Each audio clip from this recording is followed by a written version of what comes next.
رب اشرح لي صدري ويسر لي من امري واحلل عقدة من لساني يفقهوا قولي.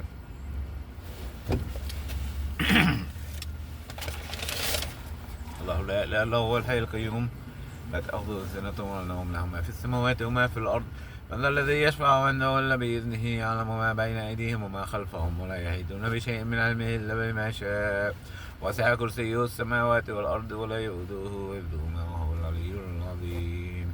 صدق الله العظيم. So what I was going to talk about,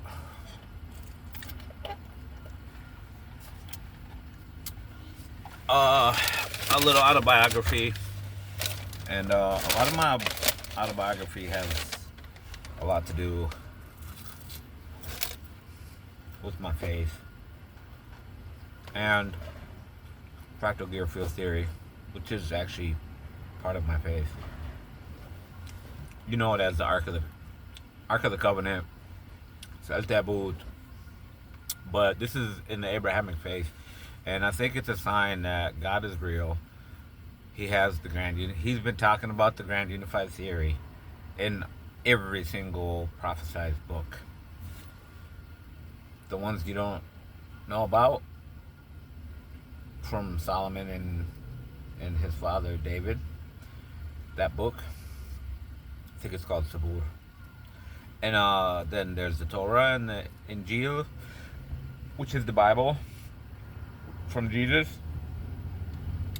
But we don't have that. Jesus couldn't preserve it.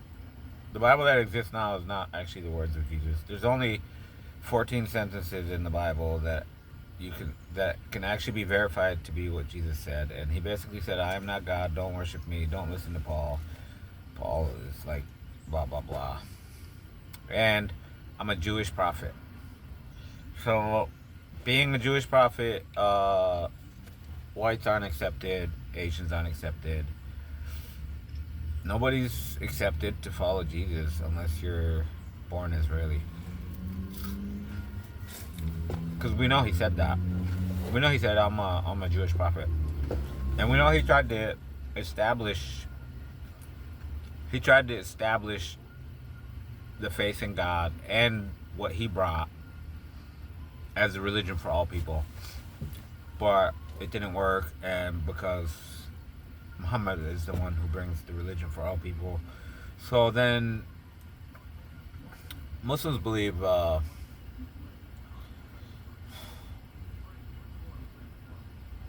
lot about Jesus. Anyway, I changed the subject. I went into religious stuff because I'm eating. So, according to Islam, you're not allowed to really talk while eating unless it's about faith.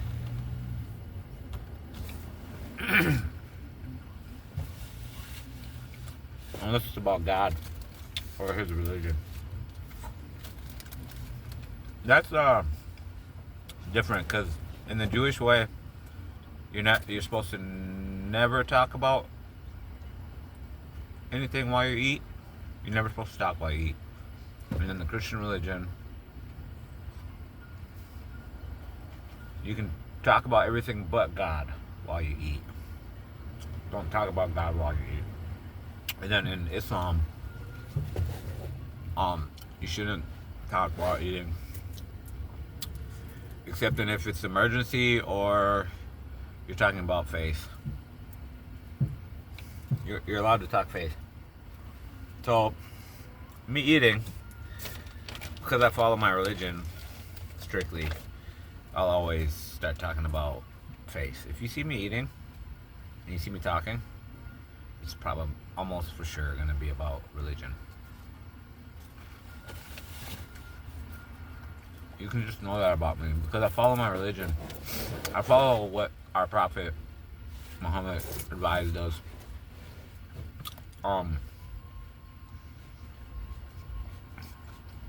Because I respect him very much, and I know he was super smart, and he saw what we couldn't see, and he heard what we couldn't hear from the past and the future.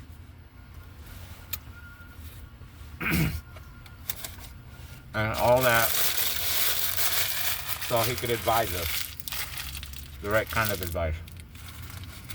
And he's given that ability because of who he is. to God and to the people. So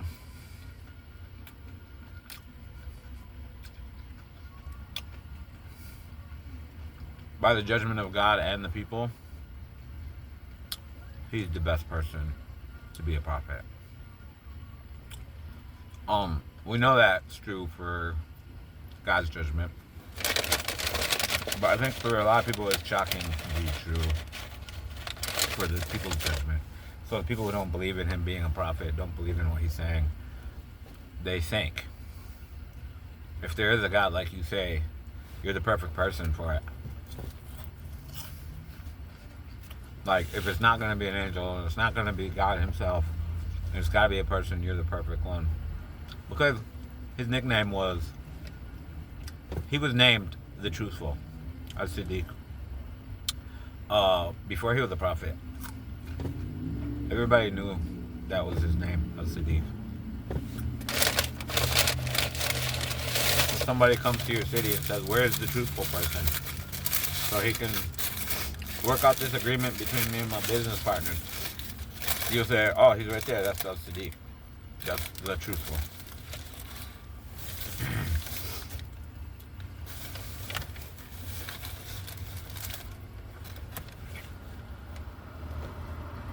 So,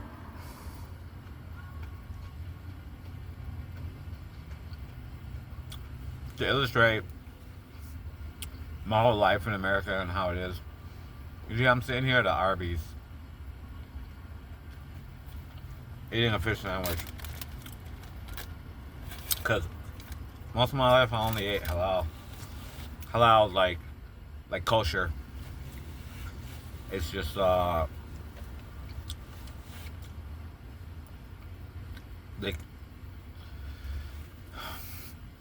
when they cut it to and it dies, there's rules. You have to say God's name before you do it. If you say in the name of God, most gracious, most merciful, and then you can kill the animal. So it's about me being here at Arby's and my life in America as a Muslim and living through Islamophobia. So I'm like 50 years old and I'm like coming here just to like remember the past. People could think of it however they want to think of it, but for me it's like, oh, remember when you had friends and you guys walked around everywhere, all around town, rode your bikes all over the place. You went to like what's that place called? I forgot its name. You went to Burger King, McDonald's, White Castle. You always went to White Castle because you were so poor you could get a burger for 10 cents. You could find a 10 cents in the street and go buy a hamburger. But so in the current situation, with a lot of Islamophobia, a lot of fear of Islam in the modern world right now, and fear of Muslims like me, it's very lonely. So it's kind of weird that I'm 50 years old, and I'm just now thinking I'm gonna go get Arby's and sit at Arby's and remember what it was like when I was a kid. When we were kids, we always ate out at McDonald's. That was like the thing. Like anytime we hung out, like, man, let's go to McDonald's. And everybody would be like, we don't have no money. Like, oh yeah, we don't know. He'll give us free food. He'll give us all the junk food that they're gonna throw away. He'll put it in out the back door. Be like, oh sweet, let's go. Anyway, it was weird. It was weird. We stole junk food from fast food places because we had a friend that worked there, and we got it free like all the time. Free McDonald's every day. I think they eventually got fired boss found out. Anyway.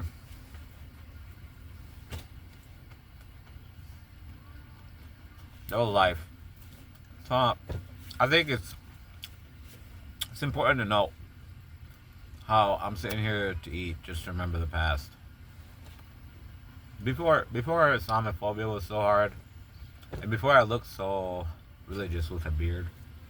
So I have a beard, and I'm Arabic looking, and my grandfather is from Saudi Arabia, so I probably look just like Osama bin Laden.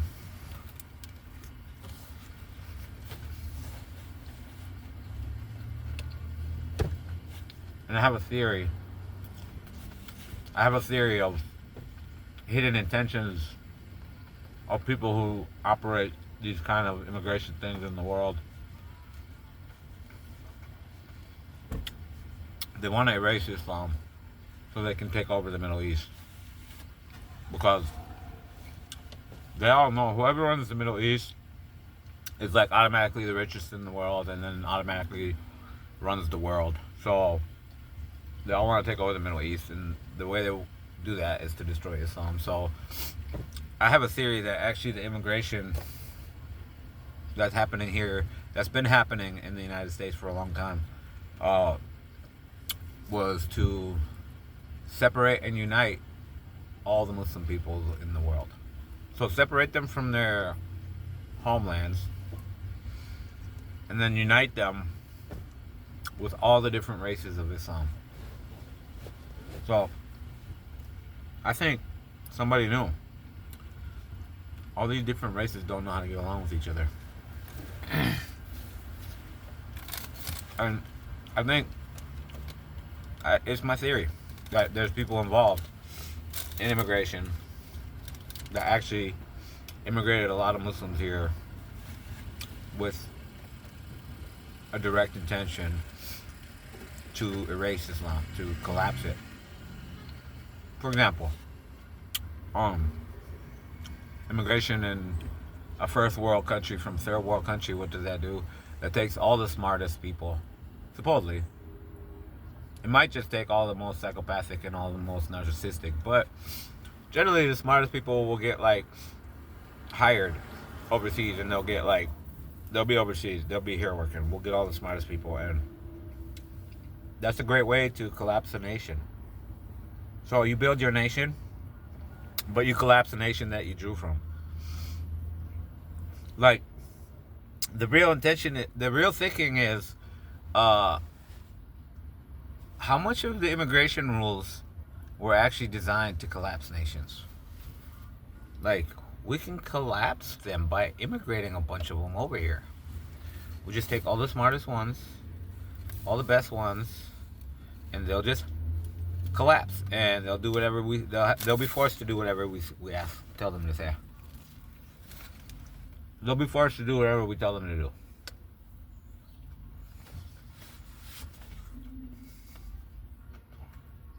I thought about that. Like, part of that is like,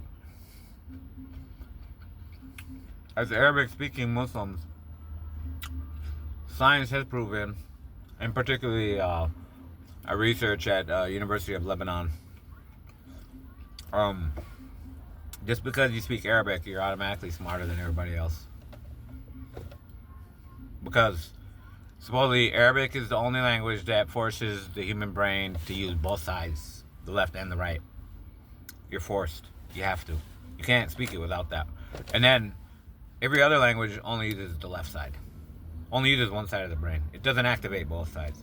So that's why people who are born speaking Arabic and listening to the Quran are actually the smartest people in the world by default. Their brains are just always being used like 10 times more. If you double the amount, it's like exponential. So if you can use two sides instead of one side, you get 10 times as much power, 10 times as much brain ability. It's like that. So, because it's like this side times this side. It's not this side plus this side. It's this side times this side. Anyway, um,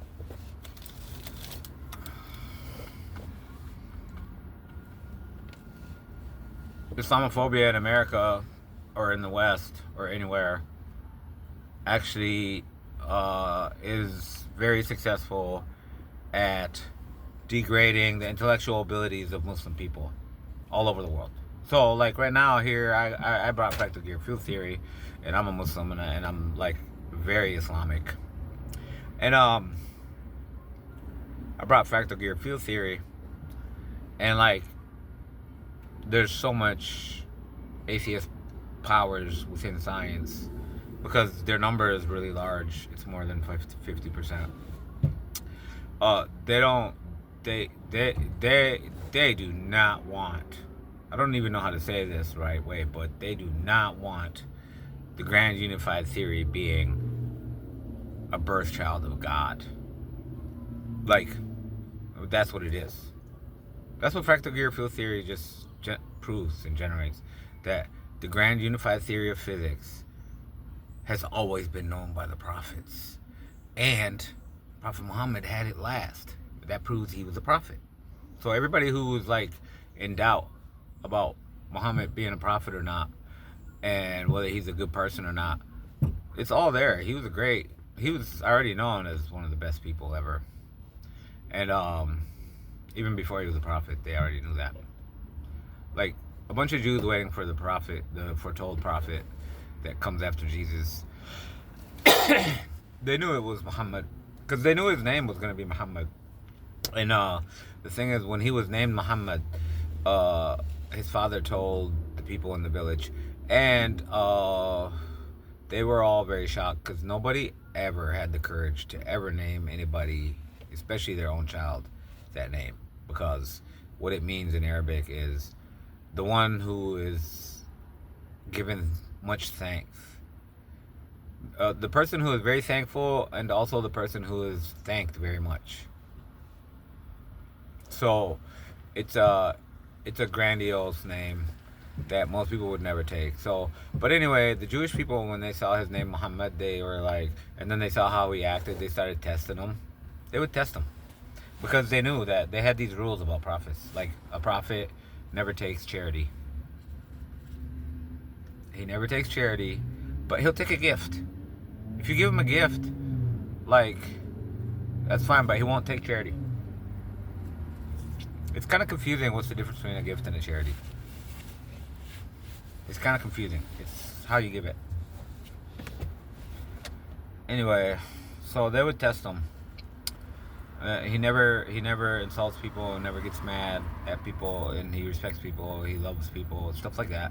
They would check, and they knew he was a prophet before he revealed he was a prophet. All the Jewish people in Medina, they've been waiting for the prophet named Muhammad for 600 years. 600 years. 6 centuries. They've been living in Medina waiting for a man named Muhammad. A lot of people don't know this. So it's good to know this. So anyway, the extent of my talk is, I don't want my sandwich to finish because it's just bringing back memories. Like, I keep looking at everything like, oh, remember that store? We used to go in that store. Oh, I had one friend who was a thief. He stole from that place. Oh, yeah, he would probably steal from that place, too. Or at Taco Libre, he'd probably take the food and eat it and not even pay them money. It was so weird. Life was weird.